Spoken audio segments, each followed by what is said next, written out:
જય સિયારામ, બધાને સ્વાગત છે ફરી એક મસ્ત મજાના નવા વ્લોગમાં।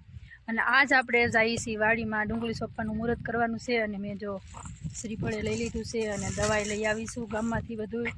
તો હવે જઈએ છીએ આપણે મુહૂર્ત કરવાનું છે, ત્યાં બધા વાડીમાં જતા રહ્યા છે ને આપણે મારે બધું કંઈક લેવાનું નાન તેન બધું હોય એટલે થોડીક વાર લાગે। તો હવે જઈએ છીએ આપણે ખેતરમાં અને કેટલાય વર્ષ પછી હવે ડુંગળીનું વાવેતર કર્યું છે, અમે કરવાનું છે થોડું ઘણું, ખાલી થોડુંક જ છે પણ થોડોક હરખ થાય આપણને। ડુંગળી કોઈ દિવસ વાવી ન હોય ને તો ડુંગળી વાવી એટલે હરખ થાય। તો હાલો પહેલાં જઈએ અને ત્યાં જઈને મુહૂર્ત કરીને પછી શરૂઆત કરીએ સોંપવાની, કેમ કે દાળિયા ને એવું ઘણું બધું કરેલું જ છે। તો હાલો વિડીયોમાં કન્ટિન્યુ બના રહેજો અને આપણે ડુંગળી સોંપવાનું મુહૂર્ત કરી દઈએ। આજ મુહૂર્ત કરશે નાની બેન, તો આપણે હાલો વિડીયોમાં પહેલાં કન્ટિન્યુ રહેજો। અને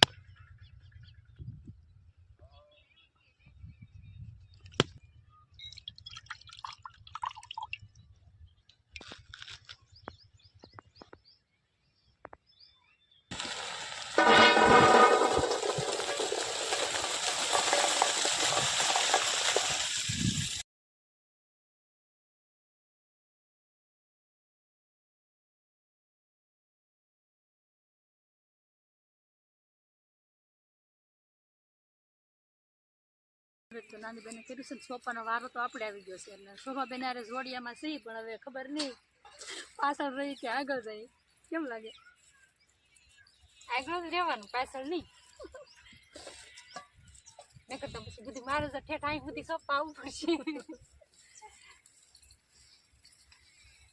ડુંગળી સોંપી ને એટલે બહુ ફટાફટ ખાવતું નથી, હાલ છે ધીમે ધીમે હાલા જાય, ઘરનું હોય એટલે હાલે ને। દાળીએ ગયા હોય તો આપણે દાળીએ નારવા જવું પડે, ઘરે તો જેટલું સોંપીએ એટલું સારું। ઘરે જેટલું સોંપીએ એમ નહીં, ઘરે હા લાટ સોંપવાનું હોય, લાટ સોંપવાનું પણ ના કહે, આપણે સોંપતા હોય તો આપણને ફાવે। આમ મેકતું જાય શીખતું જાવ, આ જો અહીં પૂગી ગઈ, એ તો હું અહીંયા ઓલું કરતી એટલે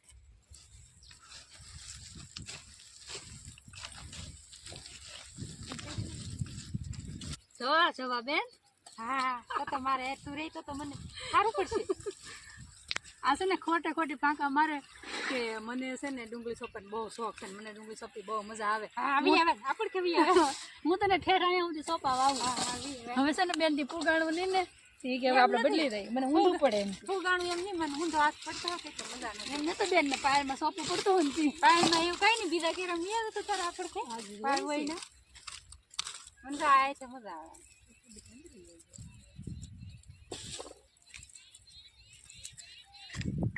જોઈ લે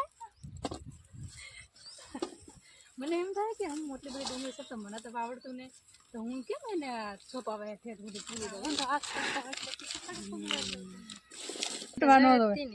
તું બહુ સપનથી તાર હાથ લાવ્યું, ઘટે નહીં એમ કે નહીં, તો લીટિયા બીટિયા કોઈને ઘટે નહીં, લીટિયા લઈ આવી જો મારા હાથી બેન। અને મારા મમ્મીને તો સવારથી એટલો હરખ છે ને, ત્યાં આમ જુઓ તમે હાડી બાડી પહેરીને વિયેવા, કેમ મમ્મી?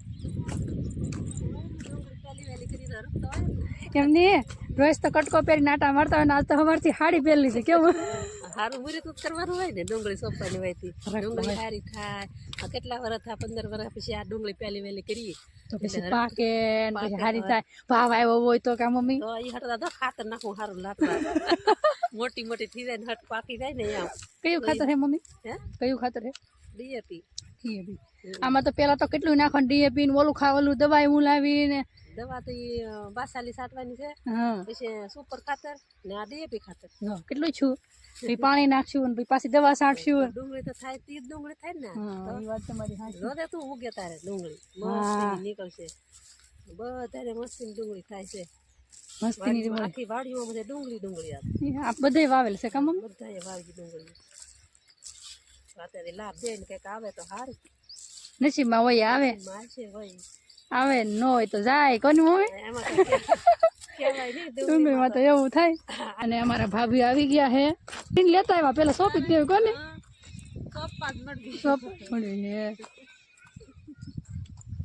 કેમ હતું ભાભી? મજા છે ને, ડુંગળી સોંપવાની મજા હોય ને કોને, હમણાં તો ખાઈ ને। હવે સેલું અમારું ડુંગળી સોંપવામાં તો બધા આવે, ધીમે ધીમે આવવા મળ્યા છે ને, બધા ભેળાઈ થઈ ગયા છે, તો આપણે થોડીક વાર મદદ કરાવીએ અને પછી કામે આપણે ઘણું છે, તો હજી જમવાનું બાકી છે, પણ થોડું ઘણું રાગે પડી જાય ને પછી આપણે જઈએ। ડુંગળી સોપાનું બહુ મજા આવે. ડુંગળી તમારે સોંપી જ નાખવી છે. આપણું કેરો પાછળ રહ્યો એમ કે કેરો પાછળ નથી રહ્યો પણ ચીજી બધા ત્યાગ કરી મોર. તો હાલો જમવાનો ટાઈમ થઈ ગયો છે અને જમી લઈ. ફ્રેન્ડ્સ આપણે બપોર પછીના ડુંગળી સોંપતા હતા ને હવે આપણે જવાનું છે ઘરે, કેમ કે આપણે નાહવાનું બાકી છે, હજી ફ્રેશ થવાનું બધું બાકી છે અને આપણે જવાનું છે વિદ્યાહારે. એટલે આપણે હજી તૈયાર થયા નથી અને હવે આપણે છે ને કીધા વગરનું છટકાવું છે. ઘરે જઈ અને ફ્રેશ થઈ પછી આપણે જવાનું છે અમદાવાદ. આપણે ફ્રેશ તો ક્યારના થઈ ગયા અને જમી લીધું છે, નાસ્તો થોડો ઘણો કરી લીધો છે. અત્યારે અમારે જવાનો ટાઈમ છે અને હું તમને બધાના પહેલાં તો હું ચહેરા દેખાડું કે નાની દીદી ભણવા જાય છે ને તો બધાને ચહેરા પહેલાં દેખાડું કે કઈ રીતના છે. આહુડ આવે ના રે ના આવડા લાવે છોકરા ભણવા. મારી મમ્મી ડાઈ થઈ ગઈ. થોડાક ટાઈમ કહેતી કે એટલી બધી આગે નથી મોકલવી ને આમ તેમ, પણ આગે થાય તો થોડુંક થાય તો ખરું પણ એને છોકરાની જિંદગી સુધરે કા મમ્મી એની માટે સારું છે. હા એટલે મારા મમ્મી મને એથી મોકલી દેતા તો કોઈ દિવસે એમાં એવું છે ને કે મમ્મી હું જાતી કોઈ ટેન્શન ન થતું ને કઈ. તું તો હું હારવી નીકળ આ કઈ જી દેતા તી એમ વધારે લાગે આપણને. ભગવાન ના કોઈ ભાઈઓ નથી એટલે આપણને નાના છોકરા હોય ને મમ્મી ને પાછી હંધા કરતા ના ઘર ખાલું થઈ જાય તો પછી ઓલું થાય તો ખરું જ ને. થોડુંક થાય તો ખરું તો એની જિંદગી સુધારવા મોકલવી પડશે. હવે અમારે જવાનું થોડોક જ વાર છે મમ્મી. હવે આમ આમ છો પ્યાં એમ તો નથી કરું મારો વતવારો વિયો જાય. હા ગાંઠિયાનું શાક બનાવી નાખ્યું, બટાટાના રોટલા બનાવી નાખ્યા. 8 કેટલા એ તો હું આવે પછી મેં કીધું કે કેટલા બનાવ્યા હતા કે 8. મેં કીધું હવે તો બસ કઈ બનાવવાનું છે ને આગળ સેતું જવાની છે. હવે આપણે પહોંચી ગયા છીએ હવે અમદાવાદ. તો અમદાવાદમાં આપણે બસ સ્ટેન્ડે ઉતર્યા છીએ અને ફ્રેશ પણ થઈ ગયા છીએ અને હવે આપણે નાસ્તો કરવાનો છે. તો નાસ્તો કરી અને પછી આપણે જઈશું કોલેજે. તો વિડીયોમાં કન્ટિન્યુ બના રહેજો અને આપણે નાસ્તાનું બધું કરી લઈએ. નાસ્તામાં જો આપણે આવું લઈ લીધું છે.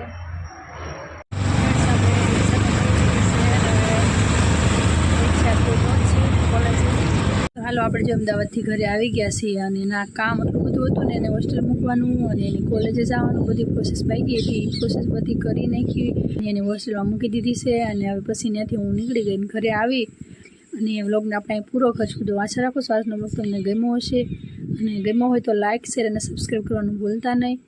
મળીએ એક બીજા નવા વ્લોગમાં. ત્યાં સુધી બધાને જય સિયારામ. Bye bye.